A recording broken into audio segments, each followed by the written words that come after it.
Assalamualaikum warahmatullahi wabarakatuh. Kami dari kelompok 8, kelas SMLA. Di sini kami akan mempresentasikan hasil final project kami yang berjudul Implementasi Random Forest KNN Decision Tree Classification menggunakan Machine Learning untuk Stroke Prediction.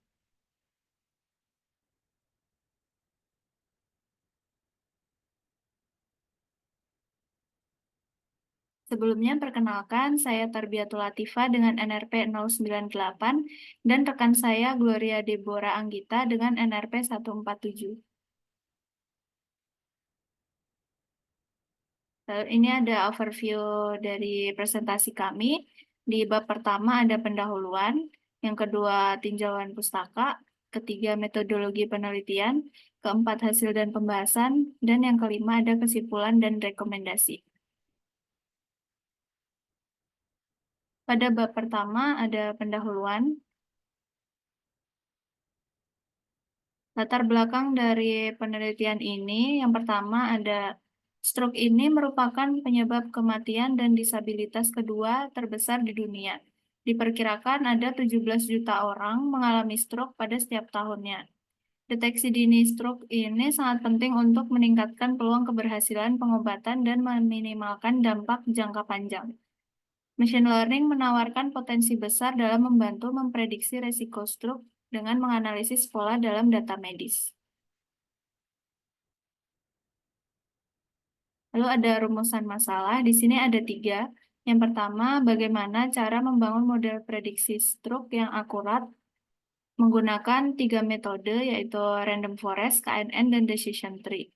Ya, lalu yang kedua ada bagaimana cara menilai performa itu menggunakan metrik evaluasi. Lalu yang ketiga ada bagaimana cara mengidentifikasi faktor resiko stroke yang paling signifikan pada model. Lalu ada tujuan penelitian, ada 3. Yang pertama, membangun model prediksi stroke ini menggunakan 3 metode tadi. Lalu yang kedua, menilai performa dari ketiga metode tersebut menggunakan metrik evaluasi. Dan yang ketiga, mengidentifikasi faktor risiko stroke yang paling signifikan berdasarkan model yang dihasilkan. Selanjutnya ada manfaat penelitian. Ini yang pertama, meningkatkan pemahaman mengenai faktor risiko stroke dan pola yang mendasari kondisi tersebut. Yang kedua, pengembangan alat bantu klinis yang dapat membantu dokter dalam mengidentifikasi pasien dengan risiko stroke yang tinggi. Lalu yang ketiga ada mendorong pengembangan strategi pencegahan stroke yang lebih efektif.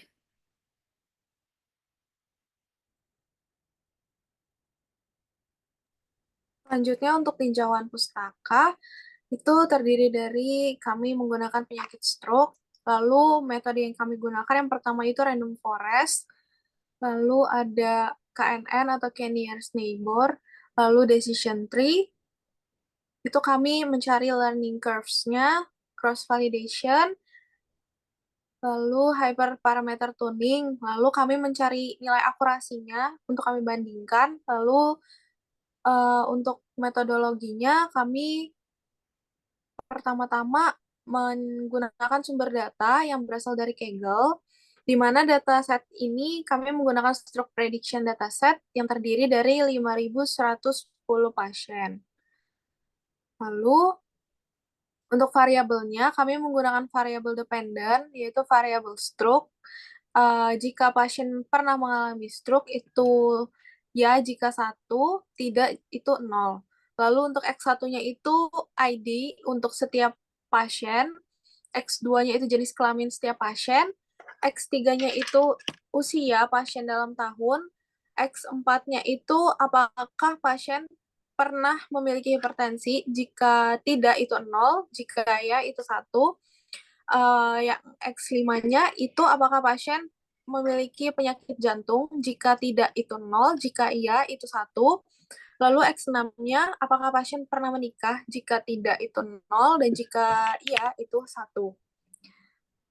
Next, untuk X7-nya itu work type.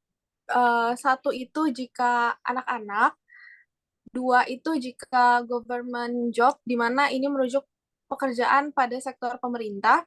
Lalu jika 3 itu private, yang mengacu pada pekerjaan di sektor swasta.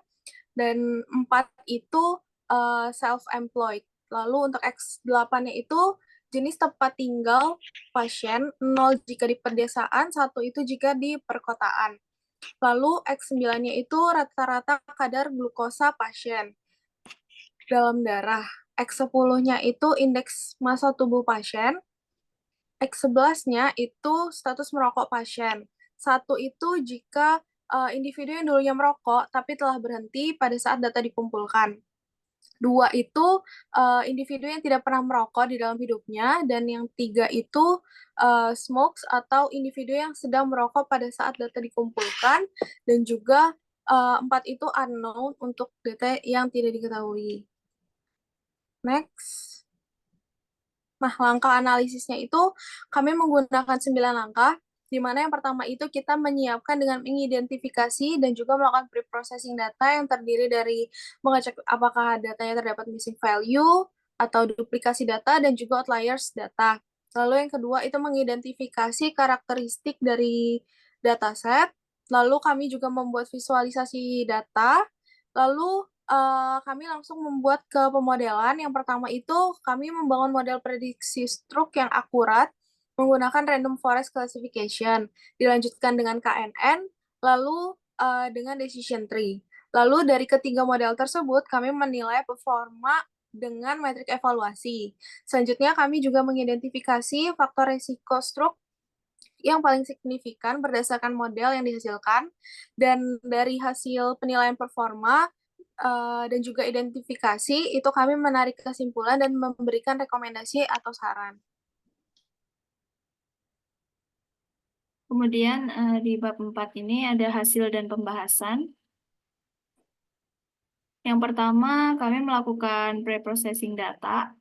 Ada 3. Yang pertama, pengecekan missing value. Ini berdasarkan output itu dihasilkan ada missing value pada variabel BMI, itu sejumlah 201. Lalu untuk mengatasinya, kami melakukan imputasi dengan median. Kemudian di sebelahnya ada output dari setelah dilakukan imputasi, yaitu 0, tidak terdapat missing value. Lalu yang kedua ada pengecekan data duplikasi. Berdasarkan output didapatkan bahwa tidak terdapat data duplikasi. Kemudian ada pengecekan outliers. Dari hasil analisis itu terdapat outliers pada variabel X9 dan 10. Namun kami memutuskan untuk tidak menghapus data outliers tersebut karena kami ingin mempertahankan informasi yang ada pada data. Kemudian ini ada karakteristik dari data. Untuk yang sebelah kiri ada untuk data numerik, itu ada min, minimum, maksimum, dan standar deviasi. Kemudian di sebelah kanan ada untuk data kategorik. Ada count, unique, top, dan frekuensi. Ini untuk visualisasi datanya. Yang pertama ada pie chart untuk variabel smoking status.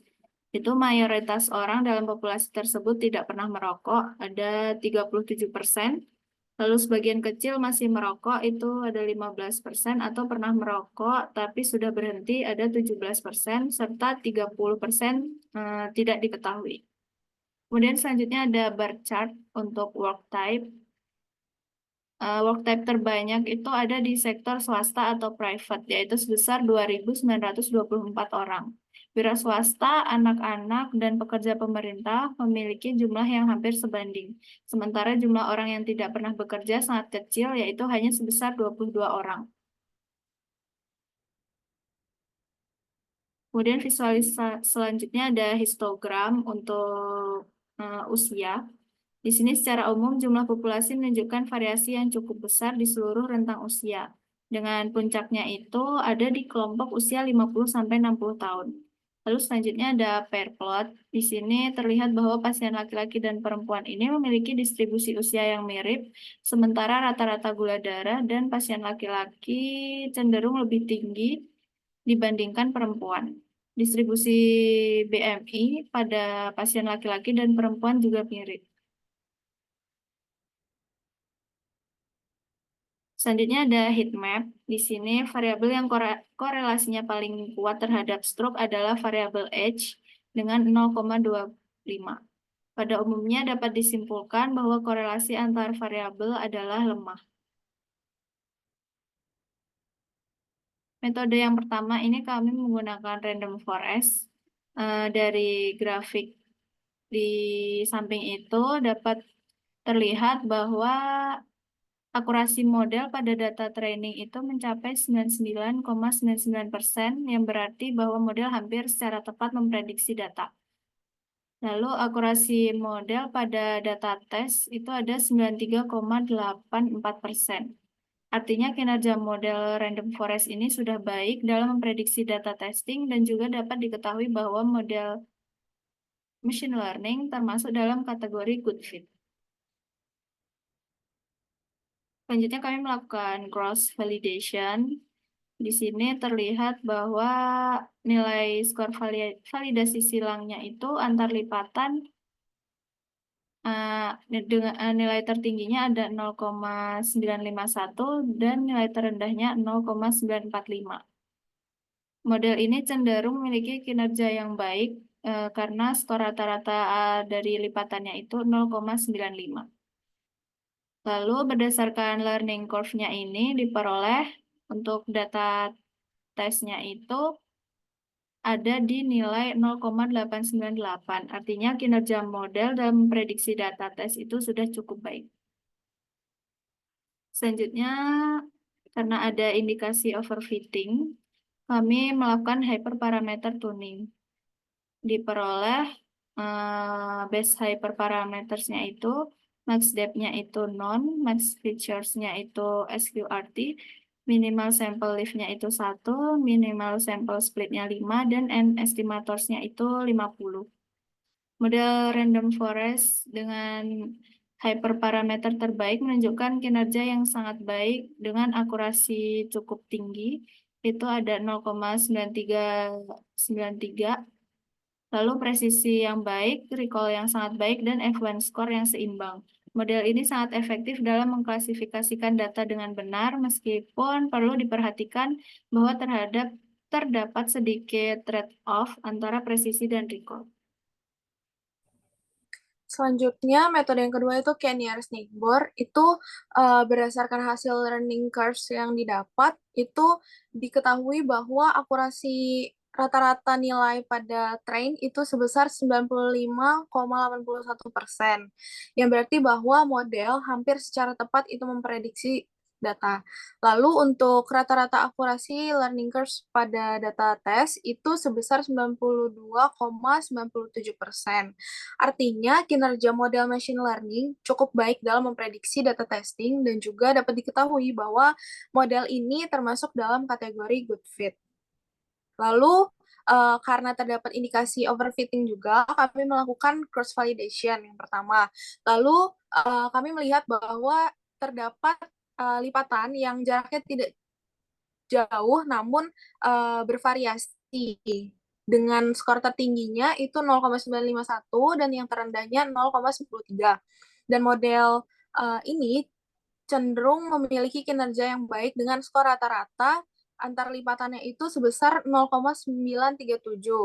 Lalu berdasarkan learning curves di samping dengan cross validation yang terdapat pada slide itu diketahui rata-rata nilai tes skornya itu berada pada 0,873 setelah dilakukan cross validation yang berarti bahwa kinerja model dalam memprediksi data tes sudah cukup baik. Lalu kami melakukan hyperparameter tuning juga.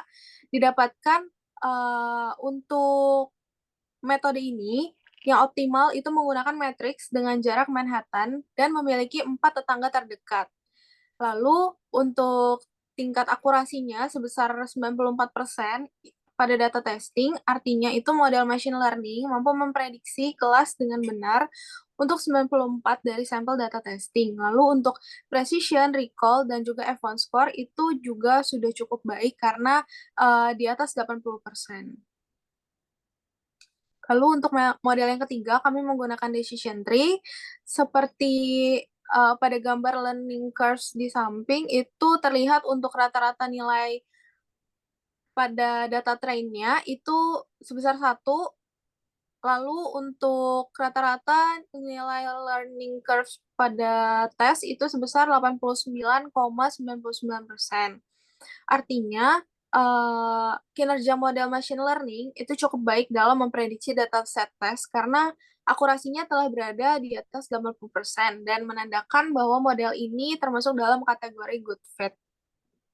Selanjutnya, kami melakukan cross-validation juga, di mana terlihat bahwa lipatannya itu sangat bervariasi. Dengan nilai tertingginya itu 0,93 dan nilai terendahnya 0,896.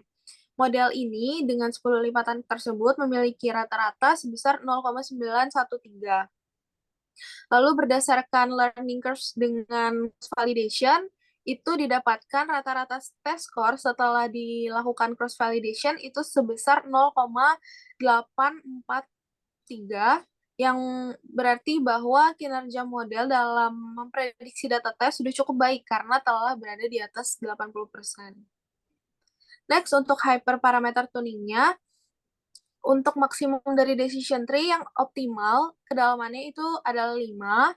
Lalu untuk melihat berapa banyak split minimal sampel itu ada 2 minimum sampel untuk pemisahan dan juga untuk jumlah sampel minimum yang diperlukan di setiap daunnya itu sebanyak 4. Untuk model ini memiliki tingkat akurasi sebesar 93,64% pada data testing, yang berarti bahwa model ini mampu memprediksi kelas dengan benar untuk sekitar 93,64% dari data dalam data testing. Next, ini merupakan hasil plot decision tree yang telah diketahui outputnya pada slide sebelumnya, di mana untuk split sendiri itu terdapat 2 split, di mana masing-masing split itu memiliki 5 akar ke bawah, dan untuk data paling akhirnya itu minimum memiliki 4 sampel. Untuk pemilihan model terbaiknya, kami menggunakan nilai akurasi, presisi, recall, dan juga F1 score. Dan didapat bahwa untuk base model yang kami ketahui itu yang pertama ada random forest dan juga KNN. Karena hasilnya itu identik.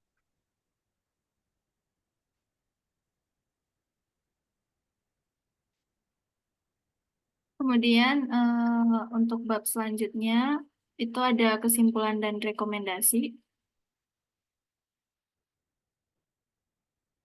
Untuk kesimpulannya itu dari ketiga metode klasifikasi itu diperoleh yang terbaik ada random forest dan KNN dengan nilai akurasi 93,93%, presisi 88,23%, recall 93,93%, dan F1 score-nya 90,99%. Dari kedua metode ini menunjukkan performa yang hampir identik dengan kestabilan tinggi dalam berbagai kondisi dan data input.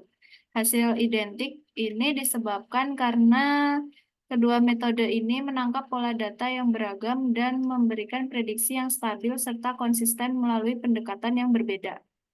Random forest dengan agregasi nilai banyak pohon keputusan dan KNN dengan pertimbangan jarak dari banyak tetangga terdekat. Kedua model ini dioptimalkan dengan baik sehingga mampu memberikan performa yang hampir sama tinggi. Kemudian untuk rekomendasi ini ada 2. Yang pertama untuk peneliti selanjutnya, ini bisa menggunakan metode ensemble yang menggabungkan prediksi dari beberapa model seperti random forest dan KNN serta model interpretasi seperti shape atau line. Bisa juga ditambahkan data latihan atau gunakan teknik augmentasi. Juga mempertimbangkan metode klasifikasi lain seperti SVM, logistic regression, dan XGBoost untuk hasil yang lebih konsisten. Yang kedua, untuk dunia kesehatan, penelitian ini diharapkan dapat meningkatkan pemahaman mengenai faktor risiko stroke dan pola yang mendasari kondisi tersebut. Selain itu, dapat mengembangkan alat bantu klinis untuk mengidentifikasi pasien dengan risiko stroke yang tinggi serta mendorong pengembangan strategi pencegahan yang lebih efektif. Sekian presentasi dari kami. Terima kasih atas perhatiannya. Wassalamualaikum warahmatullahi wabarakatuh.